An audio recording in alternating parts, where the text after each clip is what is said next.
तुमने कहा कि आपने बिंदु को घुमा दिया। हमारा विरोध तर्क का कर्म का नहीं था। चलो साधुवाद, तुमने हमारे तर्क को स्वीकारा कि कर्म जीव को करना ही पड़ेगा, इसके लिए तुमको आशीर्वाद। फिर तुमने प्रतिपक्ष में एक बात लगाई कि जो भगवान के आधारित हो जाता है, भगवान के आश्रित हो जाता है, उसकी रक्षा भगवान स्वयं करते, भगवान अपने आप नहीं करते। उसमें भी अगर प्रहलाद की रक्षा हुई है तो प्रहलाद हर दुर्घटना के पहले उसने भगवान को बुलाया है, स्मरण किया है, तब भगवान ने उनकी रक्षा। यहां भी अगर धनुष बुलाता तो मेरा हृदय कहता है कि भगवान उसकी रक्षा के लिए आते। पहला तर्क। दूसरी बात, तुम कहते हो कि जो भगवान का आश्रित हो जाता है, भगवान के चरणों में अपनी प्रीति लगा लेता है, भगवान का ही हो जाता है, तो भगवान उसकी रक्षा के लिए स्वयं आते हैं। भगवान फिर उसे संसार में कोई छोड़ नहीं सकता, मार नहीं सकता। हमने कहा कि तुम काल के वशीभूत हो, लक्ष्मण ने कहा हम नहीं, कोई काल के वशीभूत नहीं है। और एक उदाहरण तुमने दिया, देखो अन्य लोगों के साथ ये प्रयोग किया करो। तुमने प्रमाण दिया है एक का और उत्तर सबका कर रहे हो। संसार का नियम है, जो जन्मता है उसकी मृत्यु निश्चित है कि नहीं? बताओ, कोनो ऐसा तो है नहीं है कि वो मरे ना, लेकिन सप्त चिरंजीवी ऐसे हैं जिनको मरना, एक मार्कंडेय जी ऐसे हैं जिनको भी शंकर जी की 3 दिन की आयु मिली हुई है, और एक काकभूषुंड जी है। इतने लोग ऐसे हैं जो इस नियम को मानने वाले नहीं है। जो नियम को न माने उसको अपवाद कहते हैं। क्या कहते हैं? विज्ञान पढ़ने वाले लोग होंगे, उसको क्या कहते हैं? अपवाद को प्रमाण के रूप में प्रस्तुत नहीं किया जाता है। अपवाद को प्रमाण के रूप में प्रस्तुत नहीं किया जाता है। तर्क में नियम का प्रमाण होता है, अपवाद का कोई प्रमाण। और कालजयी होने का जो तुमने प्रमाण दिया है वो अर्धाली काकभूषुंड जी की है। अर्धाली एक विषय वस्तु, एक विशेष व्यक्ति के लिए है, और प्रमाण तुम सबका दे रहे हो। वो भगवान ने काकभूषुंड जी से कहा था कि तुमको काल कभी परेशान नहीं करेगा, तुम मेरा नाम जाप करो, मेरे नाम का स्मरण करो, मेरी भक्ति में रहो, तुम्हारे लिए ये नियम है। तभी तो शास्त्र ने कह दिया कि महाप्रलय नाश तब नहीं, इसीलिए उनका महाप्रलय में नाश नहीं है। तो ये तर्क काकभूषुंड जी का है, ये तर्क जीवधारियों का। जीवधारियों के लिए क्या है? जातस्य ही ध्रुवो मृत्योर, जिसका जन्म है उसकी मृत्यु निश्चित है। तो फिर कालजयी कहाँ होगा? चलो एक मैं आध्यात्म का थोड़ा सा गहन कर देता हूं, क्योंकि तुम्हारी जन्मभूमि भी है, इसका आनंद थोड़ा सा ले और यात्रा बनावे। शरीर किसी का कालजयी नहीं है, क्यों भाई?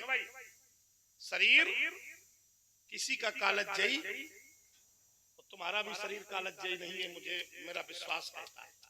तो जब शरीर किसी का कालजयी नहीं है तो तुम शरीर को कालजयी कह रहे हो, तो तुम्हारा भी शरीर कालजयी नहीं है।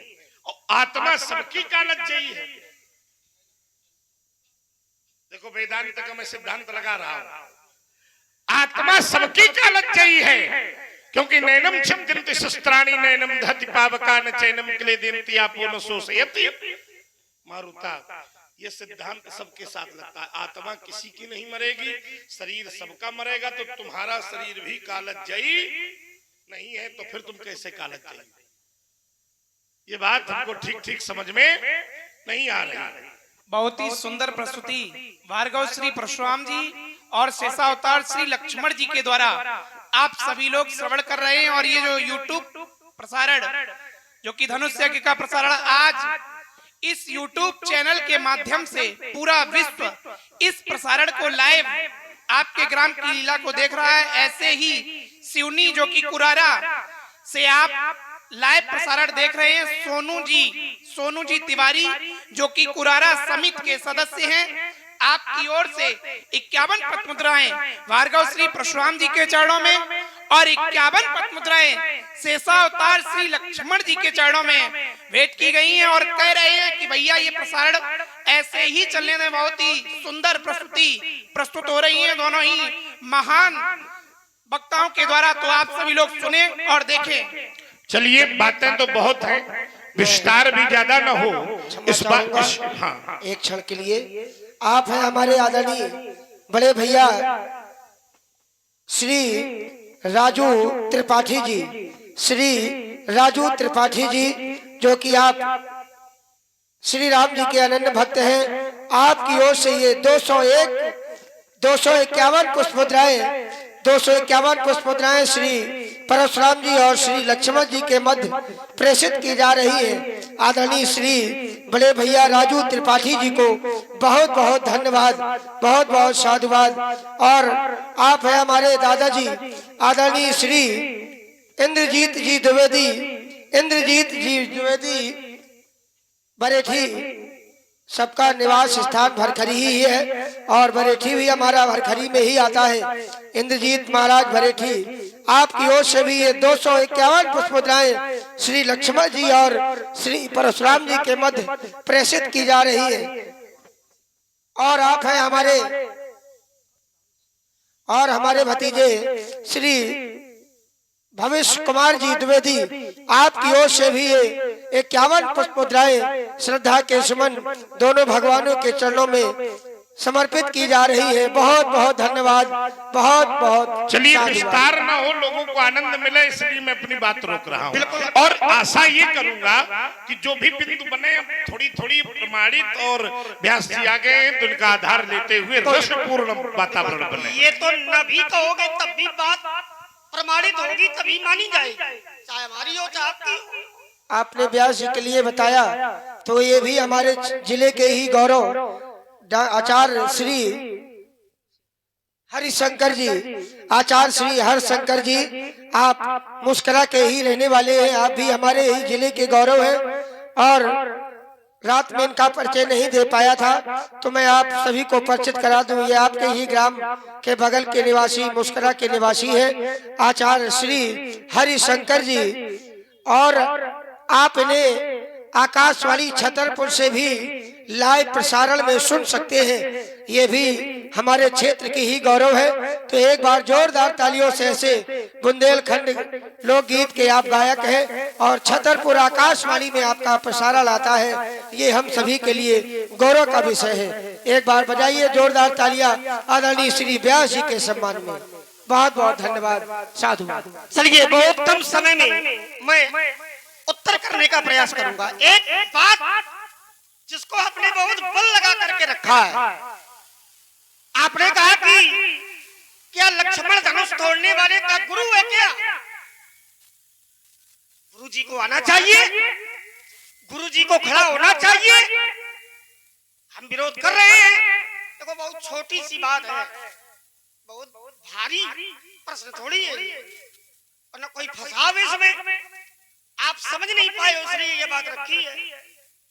महाराज, लक्ष्मण खड़ा है, गुरुदेव भगवान नहीं आ रहे हैं, गुरुदेव भगवान नहीं आएंगे। क्यों नहीं आएंगे? कारण ये है कि महाराज अगर शंकर जी आ जाएंगे,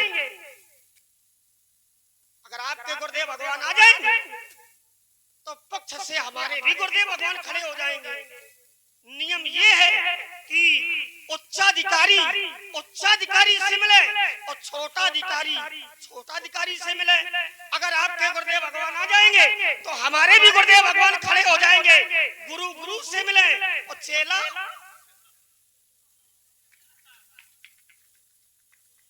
कौन सा बहुत बड़ा ये, इसलिए मैं खड़ा हूं। आप अपने गुरुदेव भगवान को बुलाओ और अगर शंकर जी आ जाएंगे तो मेरा विश्वास कहता है कि पक्ष में गुरुदेव भगवान तुरंत खड़े हो जाएंगे। हाँ, इसी क्रम पर आप हैं नीरज विश्वकर्मा, 42 रुपए और बरबई कमरे महोबा के हैं। बहुत बहुत साधुवाद, बहुत बहुत धन्यवाद। बरबई कबरई महोबा। बात एक ही है।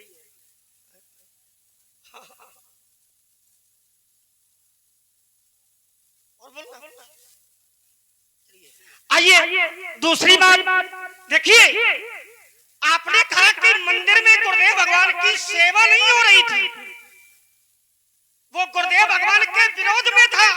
बात को समझिएगा केवल, अब धीरे से, अब निकलने थोड़ी देंगे, निकलने का प्रयास थोड़ी करना। आपने कहा कि वहां सेवा नहीं हो रही थी। देखिए, वो व्यक्ति जिससे गुरुदेव भगवान ने बचाया, वो गुरुदेव भगवान के विरोध में खड़ा था। जब व्यक्ति गुरुदेव भगवान के विरोध में है और फिर भी गुरुदेव भगवान ने बचा लिया, जो शिष्य गुरु जी का अपमान कर रहा है, ऐसे शिष्य को भी अगर गुरुदेव ने बचा लिया, तो यहाँ तो धनुष तोड़ने वाला गुरुदेव भगवान के पक्ष में है।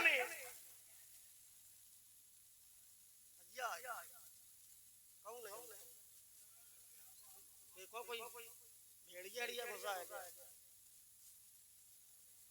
अरे थोड़ा शांत थोड़ा सा।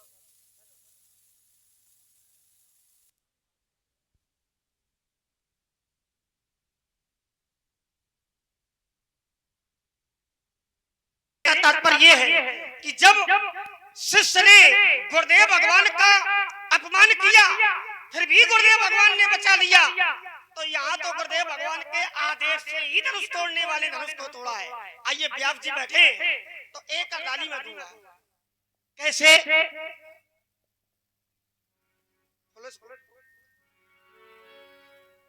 रस भी बनता चले, है ना?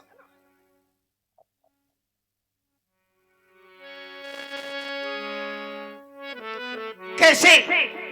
तो गुरुदेव भगवान ने आदेशित किया है, क्या कहा? ओम बोले उठभू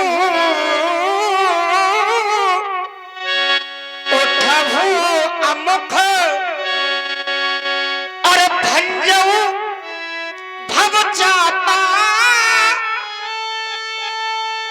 और मीटभु तात जनक परितापा। उठऊ अमुख भंजऊ भव चापा और मेटऊ तात जनक परि। जाओ और जाकर के जनक जी के परिताप को, दुख को मेट दो। तो सुनी गुरु बचन, सुनी गुरु बचन और चरण सिर नावा, हर्ष अविषाद न कछु उर आवा। सुनी गुरु बचन। गुरुदेव भगवान और आप हैं हमारे आदरणीय श्री